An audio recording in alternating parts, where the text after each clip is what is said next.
Dukken Hans. Om morgenen på hendes fødselsdag vækkede Agnetes mor hende og fortalte hende, at en pakke var ankommet med posten og adresseret til hende. Agnete, kom, der er kommet en pakke til dig, råbte moren. Kommer, råbte Agnete med en glad stemme.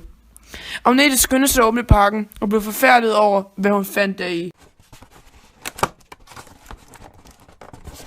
Det var den mest yndige klovnedukke, hun nogensinde havde set. Den havde langt blondt hår, dens hud var krækkeleret, og den var fyldt med skidt og støv.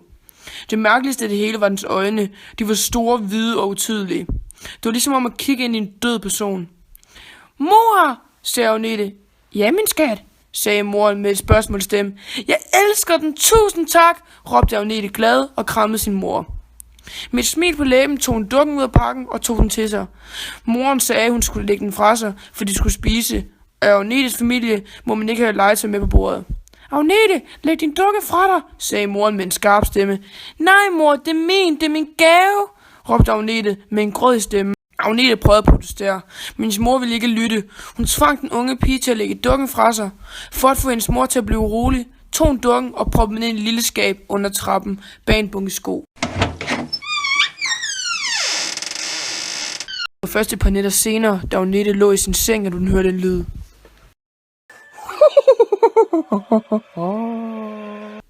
En slæbende lyd, som stod på omkring 5 minutter.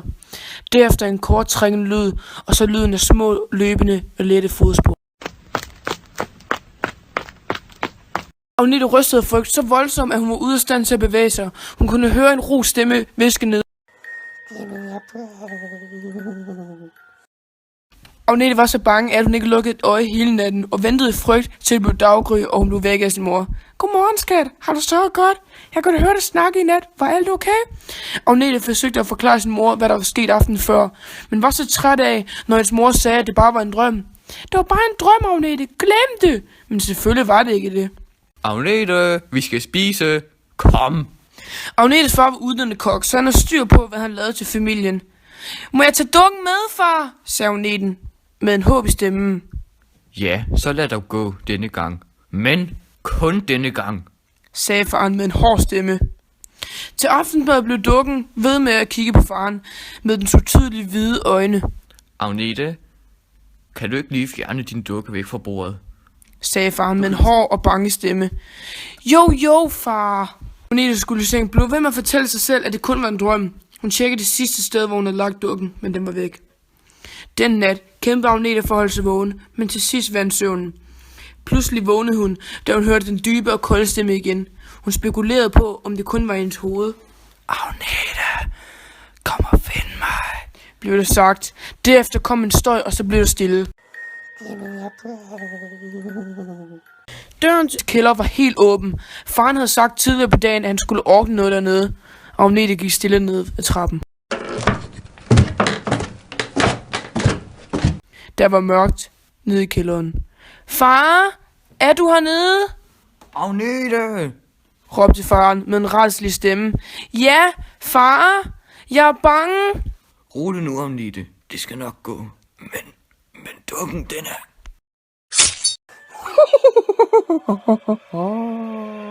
Det skyndte sig op i kælderen. Mor, jeg tror far kom til skade. Mor, hvor er du? Der kom ingen lyd fra moren. Agnete lystede rundt i huset i helt mørke. Hun kunne høre en lyd inden fra badeværelset. Mor?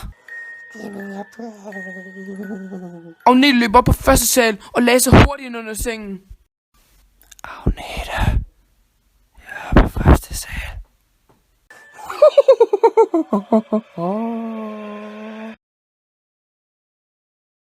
Dukken Hans.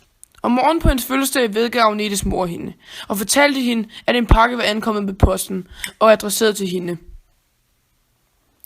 Agnete. Jeg kan ikke det. Seriøst, er det sammen? Agnete, der kom børn til dig.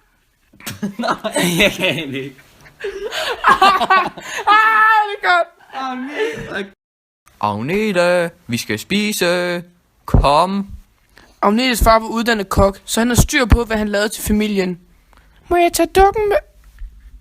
Det var morens stemme igen, det der. Seriøst, Nico! Agnete skyndte sig op i kælderen. Mor! Yeah, boy. Seriøst?